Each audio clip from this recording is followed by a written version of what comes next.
বন্ধুরা, আজকের ভিডিওতে আমি আপনাদের দেখাবো যে কিভাবে আপনি জিমেল আইডির পাসওয়ার্ড চেঞ্জ করবেন।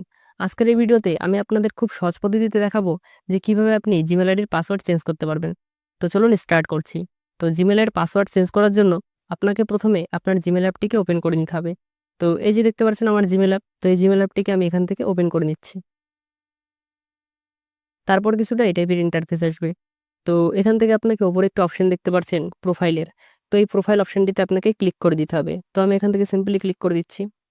তারপর কিছুটা এই টাইপের ইন্টারফেস আসবে। তো এখান থেকে আপনি যে জিমেল অ্যাপটির পাসওয়ার্ড চেঞ্জ করতে চান সেই জিমেল আইডিটিকে সিলেক্ট করে নিবেন। তো আমি এখান থেকে যে ইমেল আইডিটির পাসওয়ার্ড চেঞ্জ করব সেই ইমেল আইডিটিকে সিম্পলি সিলেক্ট করে নিচ্ছি, ঠিক আছে? সিলেক্ট করার পর আবার আপনাকে সেই প্রোফাইল অপশনে ক্লিক করতে হবে। তো আমি এখান থেকে ক্লিক করে দিচ্ছি। তারপর আবার আপনাকে এখান থেকে এই যে একটা অপশন দেখতে পাচ্ছেন ম্যানেজ ইওর গুগল অ্যাকাউন্ট। তো এই ম্যানেজ ইওর গুগল অ্যাকাউন্ট অপশনটিতে আপনাকে সিম্পলি ক্লিক করে দিতে হবে। তো আমি এখান থেকে সিম্পলি ক্লিক করে দিচ্ছি। তারপর কিছুটা এই টাইপের ইন্টারফেস আসবে। তো এখান থেকে আপনাকে সিম্পলি একটু উপরের দিকে স্ক্রল করতে হবে। তারপর এখানে একটি অপশন দেখতে পাচ্ছেন সিকিউরিটি অ্যান্ড সাইন ইন। তো এই অপশনটিতে আপনাকে ক্লিক করে দিতে হবে। তারপর কিছুটা এই টাইপের ইন্টারফেস আসবে। তো এখান থেকে আপনাকে সিম্পলি একটু উপরের দিকে স্ক্রল করতে হবে। তারপর এখানে একটি অপশন দেখতে পাচ্ছেন পাসওয়ার্ড বলে।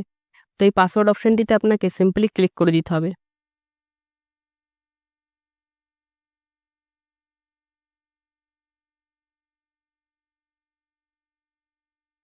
তারপর আপনার ফোনের লক স্ক্রিনটিকে দিয়ে দিতে হবে।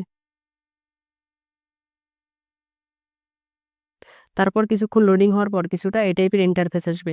তো এখান থেকে আপনি আপনার জিমেল আইডির পাসওয়ার্ড কিন্তু চেঞ্জ করতে পারবেন। প্রথমে আপনাকে নিউ পাসওয়ার্ড এন্টার করতে হবে, তারপর আপনাকে কনফার্ম পাসওয়ার্ড কিন্তু এন্টার করতে হবে, ঠিক আছে?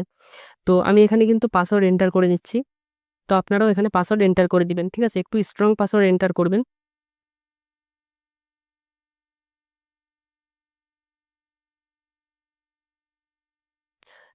নিউ পাসওয়ার্ড এন্টার করার পর সেম পাসওয়ার্ড আপনাকে কনফার্ম পাসওয়ার্ডে কিন্তু এন্টার করতে হবে, ঠিক আছে? তো আমি এখান থেকে এন্টার করে দিচ্ছি। পাসওয়ার্ড এন্টার করার পর এখান থেকে আপনাকে সিম্পলি চেঞ্জ পাসওয়ার্ড এই অপশনটিতে ক্লিক করে দিতে হবে। তো আমি এখান থেকে সিম্পলি ক্লিক করে দিচ্ছি। তারপর কিছুক্ষণ লোডিং হওয়ার পর সাকসেসফুলি কিন্তু আপনার জিমেল আইডির পাসওয়ার্ড কিন্তু চেঞ্জ হয়ে যাবে, ঠিক আছে? তো এখানে দেখতে পাচ্ছেন উপরে অপশন এসেছে যে পাসওয়ার্ড চেঞ্জ সাকসেসফুলি। মানে আমার জিমেল আইডির পাসওয়ার্ড কিন্তু চেঞ্জ হয়ে গেছে। তো সিম্পলি এই পদ্ধতিতেই আপনি আপনার জিমেল আইডির পাসওয়ার্ড খুব সহজেই চেঞ্জ করতে পারবেন, ঠিক আছে? তো আজকের এই ভিডিওটি যদি আপনাদের একটু হেল্পফুল মনে হয় তাহলে পরে কিন্তু একটি লাইক অবশ্যই করে দিবেন।